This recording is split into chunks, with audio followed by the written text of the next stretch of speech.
Hello, and welcome to the last minisode for this season's The Last of Us from this little old podcast, My Streaming Bubble. The one where I normally talk about the shows I love with the people I tolerate. Not always, and that's okay. It's all right to change things up a little bit. But I am, the one thing that won't change is me. I am Jen, your TV watching and talking host. And this is, like I said, the last minisode for season 2 of The Last of Us because the season's over.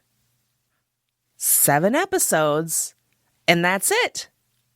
And the season's done, and we're done, I guess. I fucking hate that so much. Anyway, in case you didn't know, in case you haven't heard other episodes where I've ranted about that. Anyway, I'm sure I'll have more to say on that. All right, so this is your official spoiler warning for episode 7, Convergence. Let's see. So yeah, this is the season finale for whatever dumb fucking reason. So stupid. See, I couldn't go like 30 seconds without talking about how fucking dumb that is. But we're going to go ahead and let's just fucking get right into it because I got shit to say. All right. So the IMDb synopsis for this episode is: amid the battle between Seattle's warring factions, Ellie's search draws her toward a devastating confrontation. Let's see, some content warnings. A pregnant woman dies. That's kind of fucked up. I knew this show wasn't going to give a shit about pregnant women. Not the pregnant woman I thought. So at least I was right there. I was right about a couple of things during this one. Anyway, so previously on The Last of Us, I was right about last week's episode with the flashback and Joel and Ellie over the last 5 years and everything. So, but yeah, the last one, it starts with a young Joel and Tommy and their daddy issues. Then we jump forward to Ellie through the ages and her, quote, daddy issues, air quotes, obviously, because Joel is not her biological father, but definitely a father figure that she ends up having some issues with because, you know, he did bad things and whatnot. But that on top of Joel's daddy's issues, but this time about being a dad and trying to be better than his dad and just trying to one-up himself with birthday gifts. So that's pretty much it. Joel comes clean about what happened in Salt Lake City, and Ellie is upset by it, but she still cares enough about Joel that she was willing to at least try to forgive and forget. And that's pretty much it. And then episode ends, and we're back in present day. So again, fuck the short seasons. My biggest, okay. All right. So I'll start off by saying that this episode, as an episode in of itself, was fantastic. It was, especially like towards the end and everything. And Ellie she comes kind of face to face with the other two from Team Abby. We've got Owen and Mel's and all of that. And then she does eventually come face to face with Abby. And oh my God. And fucking rest in peace, Jesse, because fuck us. That was fucking traumatic. As soon as that very handsome gentleman early in the episode was like, I can't die here. I'm going to be a dad. We got to get out of here. Blah, blah, blah. It was just like, all right, bye, Jesse. It was great knowing ya. This sucks. So it was shocking in the sense of how it happened, just running through the door. Also, don't just run through. Anyway, not trying to victim blame Jesse. But just him running through the door, just right in the fucking face, right in the cheek, and just down. And then, of course, we're in that situation where everything's happening so quickly. Abby's right fucking there with the gun on Tommy as Ellie comes through the door, and that all that realization and everything of Abby's like, I let you live.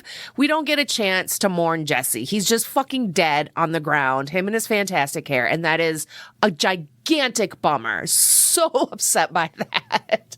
The loud, weird, gasping noise I made. And then I may or may not have thrown something. I don't know. I don't remember.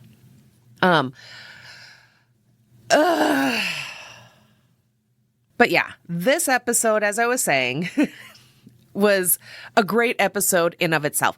If this was maybe like a mid-season finale kind of thing, like network TV used to do, they'd air that, you know, seasons would start in the fall. They'd air a few episodes. And then, like, again, The Walking Dead, because apparently that's the only other show I fucking watch. They would take like the holiday breaks. They would come back in the fall. They would take a break, I think somewhere around kind of like Thanksgiving-ish, come back for a couple more episodes and then go back like on a winter break and then come back in February. I always felt like I was waiting for that show to fucking come back. But this would have been a great like mid-season episode, finale kind of in a way, right? Because we'd get that break and then we'd come back a couple weeks later to finish off the rest of the season. Had that been the case, I don't think I would have had as much issue with this episode. I just don't like it as a season finale. I really, really don't. The episode itself, again, fantastic. I loved it. We do get some time with Ellie and Jesse, and they kind of talk about their future with, again, Jesse becoming a dad and knowing that Dina and Ellie are in love and that he does care for Dina, but not in that same way that Ellie does. And so he's not going to like stand in the way or anything and any of that bullshit. But they talk about how like he understands, right? He understands Ellie just kind of taking off and all of that. Even though he had voted against it, which seemed to surprise Ellie. Not that surprising that she was surprised. I guess she, you know, assuming she's just hoping that her friend would have her back. But he was thinking more long term. He was thinking for the better of the community, which if you're kind of in that position, and he talks about how he's being kind of trained to become like the next Maria. These are things that he does have to think about and factor into his decisions. Just because he doesn't necessarily agree with what Ellie did, just the action itself, doesn't mean he doesn't understand. But again, he's got to look out for all of Jackson, you know, and Ellie's kind of just looking out for, to put it poorly, just herself and getting that revenge and doing right by Joel and everything, and trying to put it in a way that if it was anyone else, sure, she'd do the same thing. You know, Jesse's like, if it was me, I know you'd go through hell and burn the world down to try and save me. And she's like, well, yeah. And I love that. I love that they are still good friends, even though he's obviously irritated with her for having to come save her and everything. But thank God he did, right? And even Ellie's like very genuinely grateful for it. So I love this. I love those little moments with Jesse and Ellie discussing all of that and just kind of showing that they do have each other's back, but maybe not in the most direct way that Ellie may prefer. And then fucking Jesse dies, and that sucked. I'm still trying to grasp that. But okay. All right, hold on. Before I just start getting too ranty and angry, let me review my notes, because I did have like a plan of attack for this and kind of the order and how I was going to go, but nope, I hit record. I'm just going to start fucking word vomiting all my annoyance. All right, so I'm just going to backtrack a little bit, get back to the beginning of the episode, do kind of a quick recap, and hopefully then my rantings will be a little bit more in consecutive order instead of just kind of all over. All right, so my first note is, okay, season finale, let's fucking go and don't piss me off. My second note is Seattle day 3, Jesse better not fucking die out there. And also, even with wet hair, his hair is still on point. Uh, so, so those were my original notes. And this show didn't give a fuck. But we see in the intro, it goes right into the intro. No cold open or anything like that. And Ellie is alone and so sad face. Meanwhile, Dina still has an arrow in her leg and Jesse tries to peer pressure her to drink and she doesn't. And that's how he figures out that she is pregnant. Because for someone that does like to drink, for her to turn it down is a gigantic flag, right? Like, oh, what's up? Relatable because when I found out I was pregnant, we were over at a friend's house. It was kind of a summer barbecue annual thing. And the bottle of Jameson was going around and everyone's taking swigs and I passed. At the time, JMO was my drink, Irish whiskey. I love Irish whiskey. I can't drink it anymore. I can't drink it like I used to could. And so when I declined, our friend was kind of jokingly like, what, are you pregnant? And I was like, why, yes. And everyone's just like, what? And they were like, weren't you just doing shots with us last weekend? I was like, I was, but I didn't know I was pregnant then. So that was okay. So yeah, Jesse's a smart guy. He figures it out. And then, so Jesse and Ellie are trying to work their way back to Tommy. They've got to leave Dina in the theater because she just had a fucking arrow in her leg. And, she handled that like a champ, Jesse getting the arrow out and everything for no booze at a girl. Oh, and I just wanted to quickly address, the whole hair thing. Dina has fantastic hair. Everyone has fantastic hair in this. And people are mad that her hair looks so good for an apocalypse, that it's not pulled up in a ponytail or whatever like it is in the game. I think people just need to get over themselves and remember this is a fucking TV show. Of course her hair is going to look fucking great. Look at The Walking Dead. Look at Lost. All these people still manage to look fantastic despite not having any of the amenities that we're so used to. Also, Dina comes from Jackson where they clearly have like toothbrushes and toothpaste where she's like, I can't kiss you until I brush my teeth or at least chew some gum or whatever. So just suspend that. There's fucking zombies and people got a bitch about hair. And no one's complaining that Jesse's amazing anime hair needs to look shittier. Come the fuck on. Anywho. Oh, and leave Bella Ramsey alone. Y'all just a bunch of whiny fucking babies. Just shut the fuck up. This is going to be an angry one. Anyway, where was I? Yeah, so Jesse and Ellie are trying to work their way back to Tommy. Dina's still at the theater because she got a little hole in her leg and a baby in the bun, or a baby in the bun and a bun in the oven. And in doing so, Jesse and Ellie come across some wolves and WLFs and a seraphite, just like a kid. And this is where their priorities differ. Ellie very much wants to go and save this kid because she sees, even though they just witnessed the Seraphites gut hanging a wolf, she sees this person, as a kid that is being hunted and threatened, and that's just not okay with her. She wants to do right. Commendable. But again, Jesse is thinking more of the community and seeing how outnumbered they were, just the two of them against a handful of the wolves. It's not smart to act. And as hard as that may be, that is the smarter decision, long run smart, for the greater good, right? And, Ellie's just kind of like, whatever. But, I gotta hand it to her for wanting to save the Seraphite, but it's like, see, that all gumption, that gumption first, sense second. Because when Jesse brings up, like, we just watched him kill a bunch of people, or kill a guy, gut hang a guy, The wolves are clearly dangerous. That would not have been a smart play. And she, I think, begrudgingly understood that.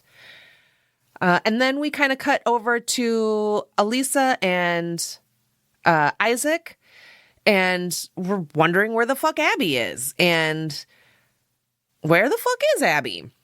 It seems like her team, there's discussion about the team slowly kind of going missing and this and that, and where the fuck is Abby? And I liked that. This was my take. Elisa seemed annoyed with Isaac regarding Abby and just kind of his concern for her well-being and everything. And I do like how Lisa was like, are you in love with her? Are you in a relationship with her or whatever? And Isaac's like, don't be fucking gross. But it does kind of make you wonder what that relationship is. Is it a similar Joel and Ellie kind of relationship? Is it something a little different? Did Isaac maybe take Abby kind of under his wing after her dad was murdered? We don't know. Because this season was only 7 fucking episodes. But I appreciated that Elisa seemed annoyed with Isaac over his concern for Abby after she more or less have her son sacrifice himself for the greater good. And it's like, oh, what's so important about Abby? What's so great about Abby? You know, and it almost seemed like under the surface, Lisa was like, you know, but my son, I lost my son. And I don't know. That was the impression I got when I first watched it. I didn't go back and rewatch it because I did watch the episode on Sunday night when it aired. I normally record these like Monday, Tuesdays. But with this week being kind of a wonky week, kids at home because of the Memorial Day, working extra shifts, it is Friday that I'm recording this. And I was like, oh, maybe I'll try and watch it again. Nope, and it didn't happen. Kind of wish I probably should have, just to make sure it was a little more fresh. But I think what's too fresh is the fact that this is a season finale. Anyway, like I said, that was my takeaway, my initial impression with Elisa and Isaac. And that's all we get of Isaac in this episode. And that's really fucking disappointing. I was really hoping for more with this character, seeing more, just seeing more. That's it. Like, so fucking dumb. But yeah, so we find out, we kind of hear throughout this conversation, where is Abby? Her crew is disappearing. Initially, I'm just like, oh my God, does Tommy have them? Because that would be the fucking shit. We don't know. And then we get to, and then, you know, some other stuff happens or whatever. Ellie figures out where Abby is after she beats Nora and leaves her for dead. And Nora's last words were the whale and the something. The whale and the wheel. Yes, because of the Ferris wheel. So Ellie, they get to a point where they can see the Ferris wheel and everything. Ellie wants to head out that way. Jesse's like, no, we got to go get Tommy. And this is where they part ways. And so Ellie starts to head down to the pier, and because she's like, got to get a boat, she's got to get out there. She sees a bunch of boats coming from someplace, and people getting in the boats, loading the boats, and then heading back out. So after that all clears out, Ellie takes a boat and heads over to the Seraphite Island, basically. And I just got to say that the boat scene very, very, very much felt like a scene in the game, whether it's a cut scene or you're trying to navigate the boat through very choppy waters. Again, and there were plenty of other moments that seemed very straight out of the video game. From some of the stuff that I saw after watching those episodes, a lot of the scenes are very much shot for shot from the game. And again, that's one of the big things that I love about this show. So the whole boat through the wave and everything, even when she capsizes and washes up on shore, it did make me chuckle because the boat's there and the boat looks fine, as if it just respawned. And the way she comes crawling up onto the shoreline and everything, looks over at the boat, that all felt very much like a video game. Like, I'm pretty sure that has happened to me when I've played The Witcher and I've lost the boat and got to swim up shore, and then, oh, look, there's a boat right there. Woo, magic. Video game magic. So again, love those moments. I don't know how they do it. They make the scene in the show feel like the video game.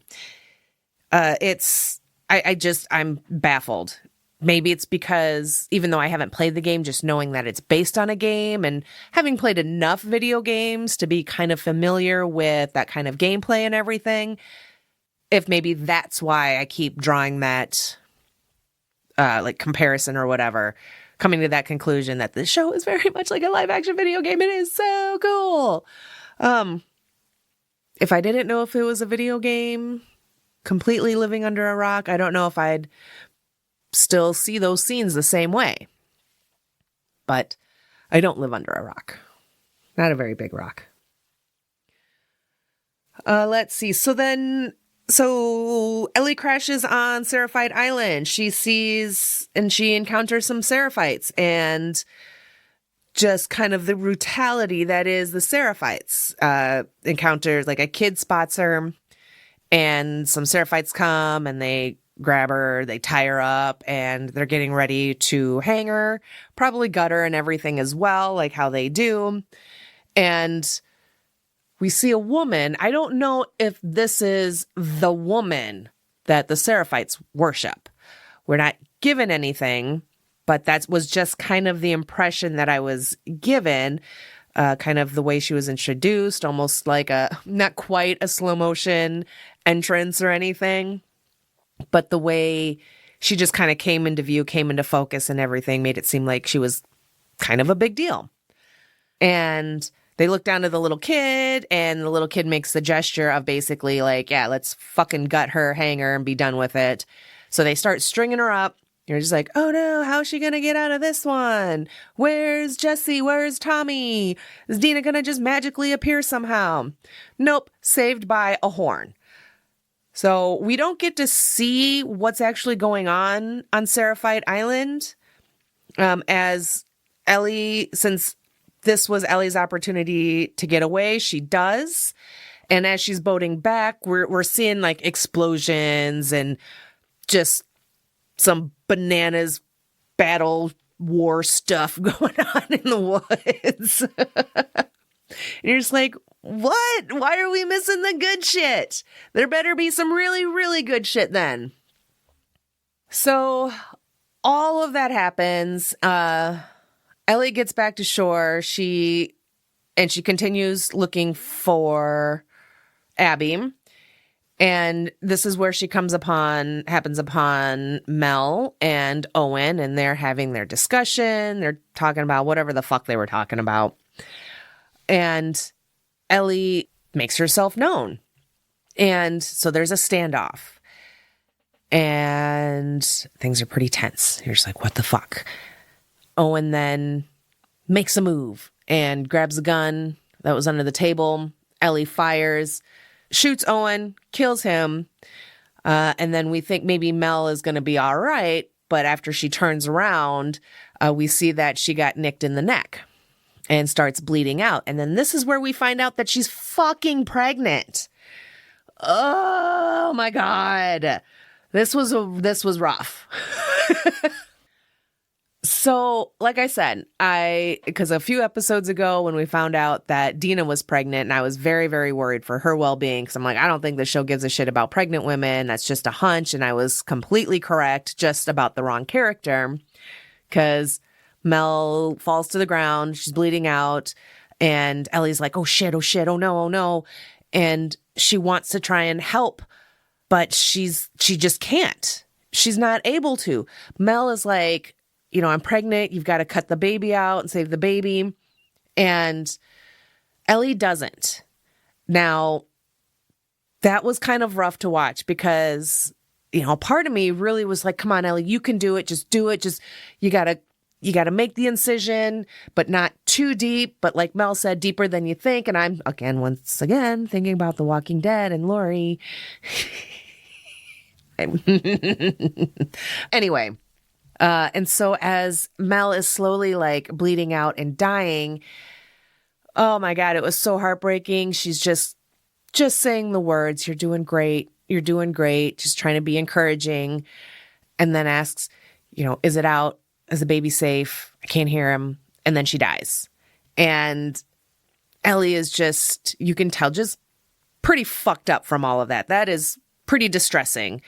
And she slowly lowers Mel's shirt down to cover her pregnant belly and everything. And you know, like I was getting ready to say before I cut myself off with a random Walking Dead thought, as hard as it was, and as much as I wanted Ellie to try to save the baby, I don't blame her, because Ellie's only 19. She hasn't been trained to do that. This is a wild, fucked up situation.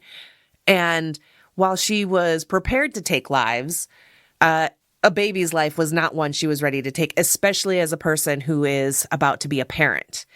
And you can't help but wonder all those things that went through her mind, you know, with Dina and being pregnant. And I couldn't help but wonder, it's like, oh my God, if that was Ellie, if I was Ellie, be like, oh no, what if this was Dina? Or, you know, if Dina was in a similar situation, how would want to handle that, this and that. But the fear took over and she couldn't do anything. And again, I don't blame her. It was a bummer, but also at the same time, like, then you're going to have a newborn, and babies in an apocalypse are always kind of iffy.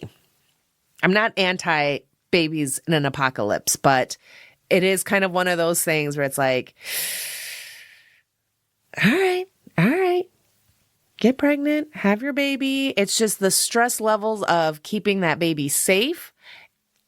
It just one more thing to have to worry about. One more level of stress added.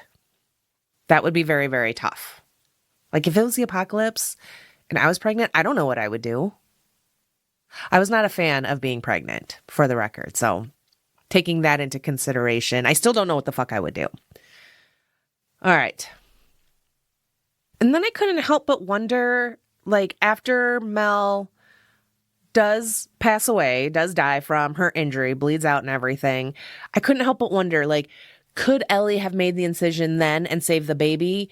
You know, kind of, is there like a window for that?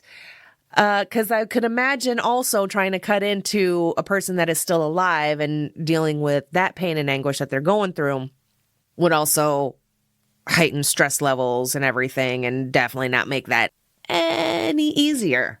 But a part of me was kind of hoping, I was like, all right, well, now that Mel's dead and can't like scream in pain and everything, could Ellie still save the baby? We'll never know. Also, I really just don't know. Like, is there a window? I don't know. All right. From there, let's see. I think Jesse comes and finds her sitting over Mel's body. But either way, Ellie and Jesse are reunited. That's when they have their conversation. He can't die in the city. He figured out that Dina was pregnant because she refused a drink. And it wasn't just like a party drink. It was like, I'm about to rip this fucking arrow out of your leg. Why don't you do a shot kind of drink.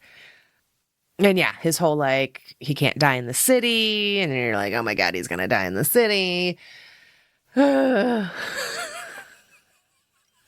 then, oh my God. And then, they hear the noise, some gunshots, they go running, and that's where they go running through the door. Jesse is shot in the face and just crumples to the ground. And Abby and Ellie come face to face once again. Abby's again there with a gun to Tommy, and Abby's just so like dumbfounded. She's like, but I let you live, as if that's some great gift she gave Ellie after murdering her father figure type in front of her. Like, come on. You let her live. That might not have been the best choice for you. And then Abby points the gun to Ellie. Ellie is unarmed at this point and fires. The screen goes black, and we don't know. Did she shoot Ellie? Did she miss? Did Ellie duck? Are they in the theater where Dina was? Or are they somewhere else now? No, they went to wherever Tommy was supposed to be. Right? See, this is what happens when I didn't rewatch and it's not super duper fresh. So I apologize. But in those few seconds, that's what I was thinking. Did Abby miss? Did maybe Tommy take that opportunity to like kick her in the, well, not kick her because he's laying down, but like hit her in the leg or something. And so she misfires and doesn't hit Ellie. Or did Dina come out from nowhere and keep Ellie from being shot, causing Abby to misfire or whatever? But no, we don't fucking know. And when we get back, when the screen fades back into the show, we are now with Abby, who is waking up from, I don't know, a nap. Must be nice to be able to nap. And we see that that the wolves have taken residence in the stadium. I don't know what stadium it is. And there's a lot of fucking people there. There's a lot of wolves. And I got to hand it to them. They did a really, really good job with making the stadium livable and having crops. And what a smart place to go and hole up during an apocalypse, to make a stand, to make a home. Very smart. Almost as smart as The Walking Dead and living in the prison. Sorry, not sorry. And then we find out that we're back to Seattle day 1 and end of episode. So once again, this would have been a great mid-season finale. Hell, it could have even been a great penultimate episode, the second to last of a season. I think this season easily could have gone 14, 15 episodes where the first 7 are everything from Ellie's point of view, everything that we saw in this season. And then the next 7 episodes would be everything from Abby's point of view, pretty much what I'm assuming next season's going to be. And getting through Seattle days 1, 2, and 3 through the eyes of Abby and the wolves and everything. Maybe we'll get a little more context as to wrong death. But get more information about Isaac. What kind of relationship does he and Abby have? And I'm not trying to suggest anything sexual or romantic or anything, but is there a father-daughter type relationship going on there, similar to Joel and Ellie? But to have given us another 7 episodes to go through all of that through the eyes of Abby and the wolves, and then to end the season with a 15th episode of whatever big showdown is supposed to happen between these two. That would have been so much better. But no, they got to leave it on a dumb fucking cliffhanger. Like who? Who else leaves shit on dumb fucking cliffhangers? The Walking Dead. So you would think I would be used to seasons ending on dumb fucking cliffhangers between Glenn and the dumpster and Negan and fucking everything and everyone in between. But no, that shit still pisses me off. Like, it's not the fact that it ended on a cliffhanger per se. It's the fact that it ended on a cliffhanger after 7 fucking episodes. It feels completely unnecessary.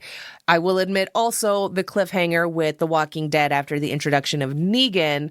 I mean, they really kind of overhyped that. I love Jeffrey Dean Morgan as Negan. He had a great little kind of taunting monologue speechy thing in front of Rick and the gang. But since we don't actually see who he kills until the next season, that's kind of dumb. But again, they're not the first ones to do it. The Last of Us isn't going to be the last ones to end a season on a cliffhanger. That's just how shit goes. Which, again, I don't have a problem with per se, but the fact that there was just no reason for this season to only be 7 episodes and for it to end like this. That's so fucking stupid. I can't even truly articulate how fucking dumb that is and how much that fucking annoys me. Ugh. Anyway.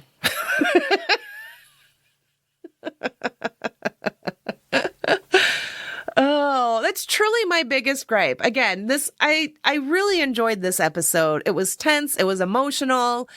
It was shocking. We lose someone that, we lose a character that, I don't know, I came to really enjoy. Apparently, Jesse is also in the game, but apparently you don't really get anything about the character. And so I do appreciate that the show kind of delved into that a little bit more, like just enough to make his death suck and hurt that much more. Thank you, I guess. Anyway, yeah. I think that's pretty much going to be it. I mean, like I said, I liked this episode, but I did not like that it is the end of a season. And I don't know how much longer we'll have to wait for the next season.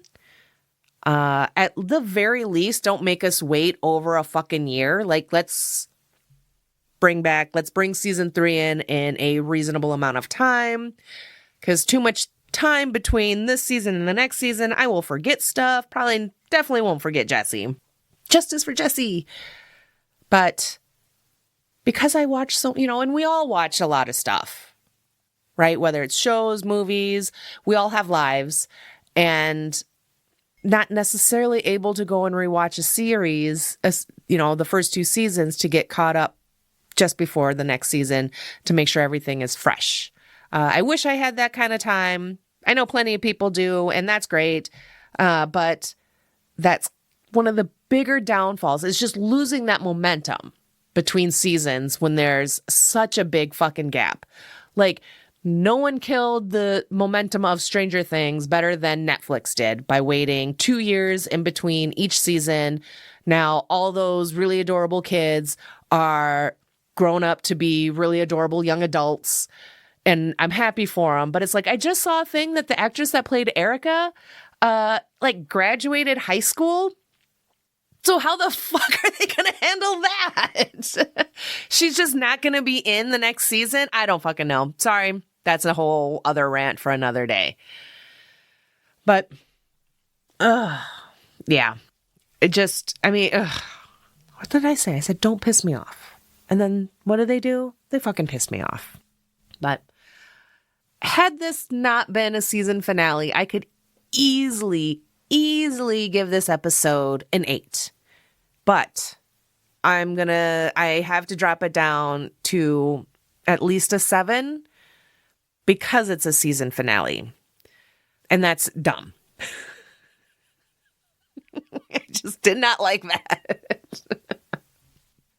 And don't get it confused. Don't confuse mid-season finales for when streamers do like a season 4 part 1 and then a part 2. That is just some bullshit fuckery that I believe streamers do, like Netflix, to keep their subscriber numbers up. Because it's like, you can't just drop all, like, the full season of, like, Stranger Things season 4, because that was in 2 parts. Because then people are going to fucking quit your service because you keep raising prices and you keep canceling my shows and it keeps making me mad. So it's just a way to retain subscribers. And that is some sneaky fuckery. I see that bullshit.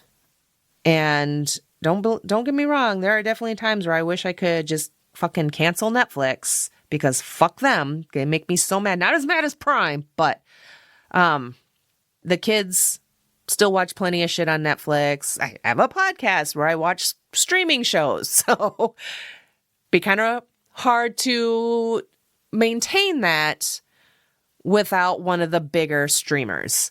Although I wouldn't mind picking up Shudder and maybe Apple TV and giving that a proper chance. But I think I've used all my free trials with all my emails. Anyway, none of that's neither here nor there. Sorry. Another mini rant. I think this episode just got me so annoyed. I can't help but just go on mini rants throughout this recording. So I will stop and just kind of leave it at that. Great episode for an episode. Shit season finale. So, yeah. that's all I got for that. And I guess we'll just have to fucking wait and see. If anyone knows when season 3 is supposed to be out, let me know. Let's see. I was just trying to look up and see if there's been any kind of inkling as to for a release date for the 3rd season. Let's see. I'm just seeing that filming is expected to begin in 2026. Why? There's a whole half of fucking 2025 to you. Oh my God. And I guess while the exact release date is not known yet, it's anticipated to be sometime between 2026 or early 2027. That's so fucking stupid. Oh my God. Knock it off. I have a short attention span. I cannot wait this long in between seasons. Jesus fucking Christ. All right, well, that's going to do it for me today. I want to thank you all so much for listening. I hope you've enjoyed these episode-by-episode recap reviews, rant and raves for this season of The Last of Us. Let me know if you have any other show suggestions. Again, you can just let me know, drop it in the comments, hit me up on the socials. I'll give those at the end. But yeah, so thank you all so much for listening. And until next time, keep streaming. Goodbye. If you're enjoying this podcast, be sure to let me know by rating and reviewing on a podcast player near you, and by sharing your favorite episodes with your friends, family, and mail carrier. Then be sure to follow me on all your favorite socials like Facebook, Instagram, Threads, and Blue Sky. Just search My Streaming Bubble and I should pop on up there for ya. If you have suggestions on what I should stream in my bubble next, or you want to be tolerated, send an email to mystreamingbubble@gmail.com. Looking for merch? Stop by my Redbubble store where you can find and buy My Streaming Bubble stickers, hats, shirts, and more. You can also head over to buymeacoffee.com and, well, buy me a coffee. Need more podcast me in your life? Then be sure to check out my other podcast, Twin It to Win It. That's a monthly podcast that I co-host with my podcast brain twin, Erin from It's a Fandom Thing, where we test our twinningness by trying to guess if we both feel the same way about different horror movies. You can find and follow us on Facebook, Instagram, Threads, and Blue Sky. And most importantly, you can listen, rate, review, and share from most podcast players. Thank you for your support, and keep streaming. Goodbye.